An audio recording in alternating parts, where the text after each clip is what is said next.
Spend a few minutes talking about the importance of hydration as it involves athletics. Athletes that become dehydrated, it can affect their performance. It also can lead to heat problems such as heat cramps or muscle cramps and or heat illnesses if they're not properly hydrated.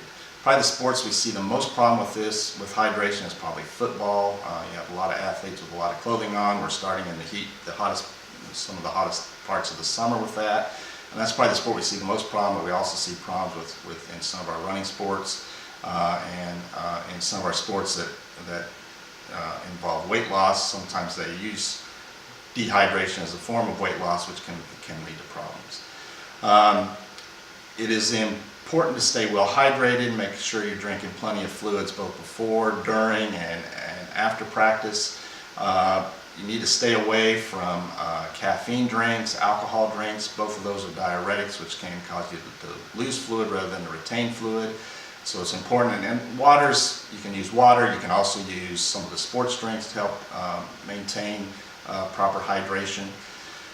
Several different ways you can try to monitor that. One way that we'll occasionally use with our football players is we can have them weigh before they go out to practice, and then have them weigh in the same clothing they had on when they weighed before, after practice, and see how much weight they lost during that practice. Most of that weight is going to be water loss, and for every pound of water loss that they have, we usually recommend they drink 20 to 24 ounces of fluid to try to regain that, try to work on that prior to the next practice.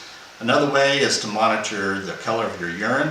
Your urine, if you're well hydrated, should be fairly clear. If your urine is very yellow, very dark, it's a good sign that you're probably not as hydrated as you possibly could be. Other things you can do is, most of us get plenty of salt in our diet, but by adding a little extra salt and then potassium are two minerals that kind of help us retain fluid. Potassium, bananas are a popular one that are high in potassium, but also citric fruits are also another good form of potassium that you can take. And then just eating a well-balanced diet overall is probably very helpful. Next week you'll meet Todd Gaddis, one of our other athletic trainers, and he'll be discussing a few other topics with sports medicine.